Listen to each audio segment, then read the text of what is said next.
अस्सलाम वालेकुम। आज की इस वीडियो में हम क्वेश्चन नंबर 4, 5, 6 और इससे रिलेटेड कि जिसमें हमारे पास theta is equal to L over R वाला रिलेशन यूज़ हो रहा है, तो इन क्वेश्चंस को हम करके देखते हैं। आई होप सो कि आपने theta is equal to L over R जो रिलेशन है उसकी प्रूफ वाली वीडियो देख ली होगी ताकि आपको इसकी अंडरस्टैंडिंग हो। अब क्या है कि जी क्वेश्चन नंबर 4 में क्या बात की है कि फाइंड थीटा व्हेन, हमें थीटा फाइंड करना है जबकि हमारे पास क्या है कि जी एल और आर की वैल्यू गिवन है। तो एल की वैल्यू क्या है जी हमारे पास 1.5 सेंटीमीटर और आर की वैल्यू क्या है जी हमारे पास 2.5 सेंटीमीटर। अब एक चीज़ आपने यहाँ पर जो ख़ास ख्याल रखने वाली है और जो प्रूफ के दरमियान में हमने बात की थी कि थीटा जो होगा वो मस्ट बी इन रेडियन, उसका रेडियन में होना ज़रूरी है। और एल और आर के यूनिट्स जो होंगे वो सेम होंगे, ठीक है ना, इनके यूनिट्स जो होंगे वो सेम होंगे।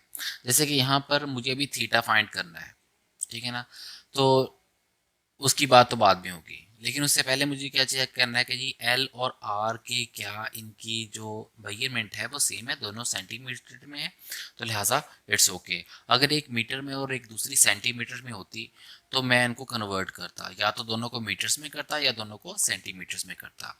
तो अब क्या है कि जी एल और आर की वैल्यू गिवन है, तो एज वी नो दैट, हमें पता है कि जी as we know that theta is equal to L over R. तो एल की वैल्यू क्या है 1.5 और आर की वैल्यू क्या है 2.5। तो ये क्या हो जाएगा, इसको हम सिंपली लिख सकते हैं 15/25 अगर ये पॉइंट हटा दूं मैं, और देन दैट इक्वल्स टू 5 से कैंसिल हो रहा है 3/5। तो 3/5 इसका रिजल्ट आ गया। और क्या लिखूंगा इसके आगे, ये 3/5 क्या निकलेगा, रेडियन निकलेगा, क्योंकि थीटा हमेशा क्या होगा इसमें, रेडियन में ही होगा। तो ये आपका फाइनल रिजल्ट था कि 3/5 रेडियन। अब इससे नेक्स्ट पार्ट देखते हैं कि जी नेक्स्ट पार्ट तो बिल्कुल एग्जैक्टली सेम ही है, वो आपके लिए है कि वो आप उसकी ट्राई कीजिएगा। तो हम करते हैं जी क्वेश्चन नंबर 5। तो 5 में क्या है जी, फाइंड एल व्हेन थीटा, आपके पास क्या है जी पाई रेडियन, और आर की वैल्यू क्या है 6 सेंटीमीटर। तो इसमें तो थीटा ऑलरेडी गिवन है, किसमें, रेडियन फॉर्म में।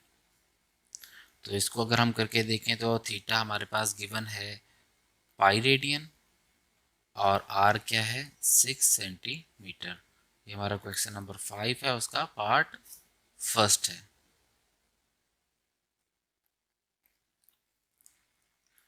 तो इसको अगर हम करके देखें तो क्या आता है जी हमारे पास, एज वी नो दैट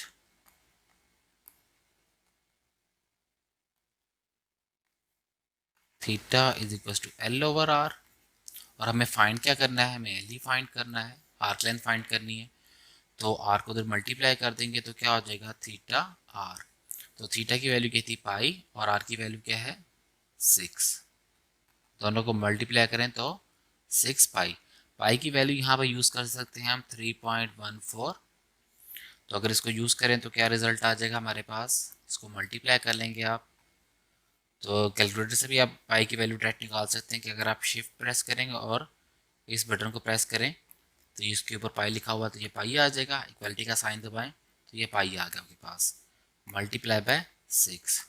तो ये 6 पाई लिखा हो तो है, अगर आप एस डी का बटन प्रेस करते हैं तो ये क्या आ जाएगा 18.84। तो हम इसको लिख सकते हैं 18.84। तो क्या यूनिट था आर का, सेंटीमीटर, तो आर्क लेंथ का भी क्या होगा यूनिट, सेंटीमीटर होगा। तो एल की वैल्यू क्या आ गई 18.84 सेंटीमीटर। लेकिन अब इसका दूसरा पार्ट अगर आप देखें तो दूसरे पार्ट में जो है वो थीटा आपके पास रेडियन में नहीं है, और ये बात कंफर्म है कि थीटा किस में होना चाहिए, रेडियन में। तो आपको क्या करना पड़ेगा, सबसे पहले इसको रेडियन में कन्वर्ट करना पड़ेगा। तो हम इसी स्टेटमेंट को लिखते हैं दोबारा से कि जी हमें क्या गिवन है, हमें थीटा की वैल्यू गिवन है that equals to 65 degree 20 minutes. और मुझे किस में चाहिए ये, मुझे ये रेडियन फॉर्म में चाहिए। तो कैलकुलेटर की मदद से हम इसको सॉल्व कर सकते हैं बड़ी आसानी के साथ कि ये 65 डिग्री, पहले तो इसको सिंपल कर लेना आप कि 65 डिग्री 20 मिनट्स। तो ये डेसिमल फॉर्म में क्या नज़र आएगा आपको, कॉमे का बटन प्रेस करते हैं अगर, तो 65.33, तो इसको हम लिख सकते हैं 65.33। इसको मल्टीप्लाई कैसे कर लेते हैं, पाई ओवर 180 से, तो ये किस में आ जाएगा, रेडियन में आ जाएगा। तो आप देखेंगे जी इसकी वैल्यू तो हमने वैसे भी ज़बानी भी याद रखी हुई थी और कैलकुलेटर से भी निकल आती है कि वो क्या थी आपके पास, कि अगर मैं शिफ्ट पाई प्रेस करता हूँ डिवाइडेड बाय 180, तो आप देखें कि क्या वैल्यू आती है 0.01745। और इतनी वैल्यू क्या है हम ये याद रखते हैं, ये बहुत सारे एग्जामिनेशन में पूछी भी जाती है।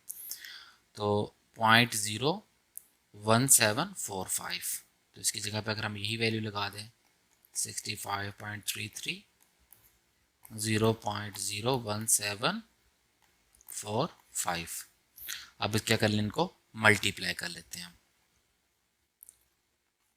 तो क्या आ जाएगा 65.33 इंटू 0.01745, क्या रिजल्ट आ गया आपके पास 1.14। तो 1.14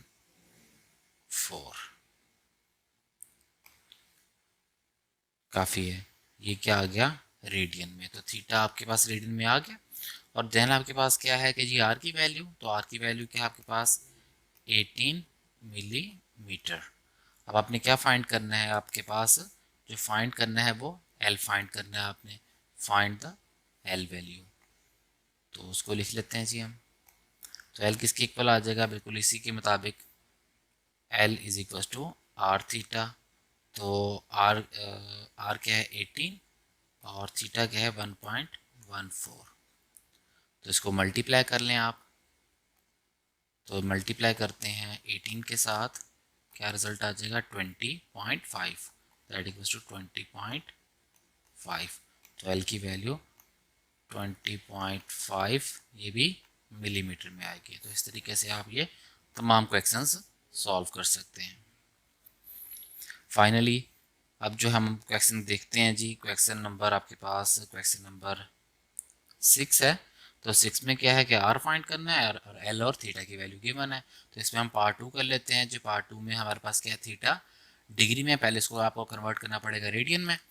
तो थीटा की वैल्यू 45 और एल की वैल्यू 56 है। तो यहाँ लिखते हैं जी थीटा आपके पास जो गिवन है, हम कलर चेंज कर लेते हैं इस बार, कि थीटा की वैल्यू 45 डिग्री है।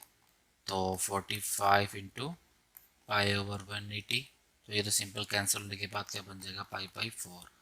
और आर की वैल्यू क्या दी हुई है 56, आर की वैल्यू दी हुई है ना, मैं नहीं एल की वैल्यू दी हुई है। तो एल की वैल्यू है 56 सेंटीमीटर। अब आपने क्या फाइंड करना है, आपने आर फाइंड करना है। Now theta is equal to L over R, R इधर जाके मल्टीप्लाई होगा और थीटा इधर लाके डिवाइड हो जाएगा। तो एल की वैल्यू 56 और थीटा की वैल्यू पाई बाय 4। अब इसको आप सॉल्व कर लो, 71.3, तो आर की वैल्यू 71.3 आ गई। और ये भी यूनिट सेम होगा सेंटीमीटर में। तो इसी तरीके से आपने ये सारे क्वेश्चन सॉल्व करने हैं। और मुझे नहीं, मेरा नहीं ख्याल कि इसमें आपको कोई प्रॉब्लम आएगी। क्वेश्चन नंबर 7, क्वेश्चन नंबर 8, तो यहाँ पर उसने पूछा कि जी what is the length of the arc, arc length पूछिए, मीन्स दैट आपसे एल की डिमांड की गई है। और रेडियस आपके पास क्या है आर गिवन है, और इसके बाद आपके पास एंगल गिवन है थीटा। तो इसी चीज़ को हम यहाँ पर लिख लेते हैं, इसको रेज कर लेते हैं जी। तो हमारे पास स्टेटमेंट में जो एल की वैल्यू है वो है जी आपके पास फाइंड करनी है हमने। जबकि आर की वैल्यू गिवन है 14 सेंटीमीटर और थीटा की वैल्यू क्या है आपके पास 45 डिग्री। और हमने ये बात बहुत बार रिपीट कर है कि थीटा क्या है आपके पास कि must be in radian form में होना चाहिए। तो 45 को अगर आप कन्वर्ट करें that is pi by 180 degree, तो ये क्या आ जाएगा पाई बाई 4। देखिए थीटा रेडियन में पाई बाई 4 होगा। वेल की वैल्यू फाइंड करनी है तो एज थीटा क्या होता है एल ओवर आर, तो आर उधर जाके मल्टीप्लाई हो जाएगा, तो एल की वैल्यू क्या आ जाएगी आर थीटा। तो आर की वैल्यू यहाँ लगाएं, आर की वैल्यू है 14 और थीटा की वैल्यू क्या है पाई बाय 4। जैसे इसको आप कैलकुलेटर की हेल्प से सॉल्व कर दें तो कैलकुलेटर से क्या आ जाएगा जी 14 और ये शिफ्ट पाई और डिवाइडेड बाय 4, तो क्या रिजल्ट आ रहा है जी 10.999। तो इसको आप अप्रोक्सीमेटली 11 ही हो जाएगा, तो इसको आप 11 सेंटीमीटर लिख लें। तो ये आपका फाइनल रिजल्ट था। इसके बाद क्वेश्चन नंबर 8 है, वो कहता है find the radius of the circle in which the arms of the central angle measure 1 radian, cut off an arc 35 centimetre. अब ये देखें बाय डेफिनेशन हमें चीज़ नज़र आ रही है कि अगर 1 रेडियन एंगल बनता हो तो आर्क लेंथ और रेडियस तो इक्वल होते हैं।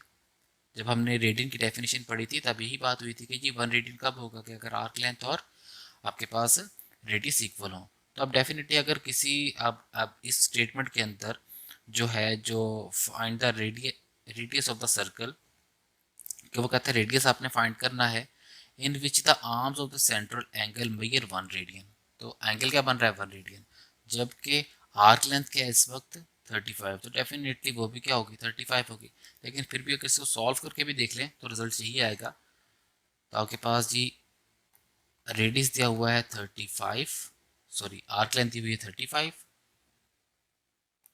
आर्क लेंथ एल से डिनोट करते हैं वो है 35 और एंगल दिया हुआ है 1 रेडियन, तो थीटा क्या है 1 रेडियन। तो हमने आर फाइंड करना है एज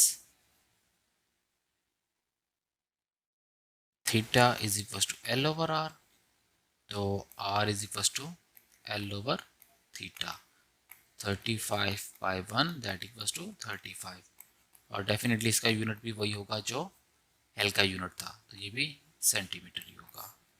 तो ये बहुत सिंपल सा क्वेश्चन था। आई होप सो कि अंडरस्टैंड करके होंगे। बाकी नेक्स्ट क्वेश्चन जो है वो हम अपनी अगली वीडियो में कंप्लीट करेंगे। तब तक के लिए अल्लाह हाफिज़।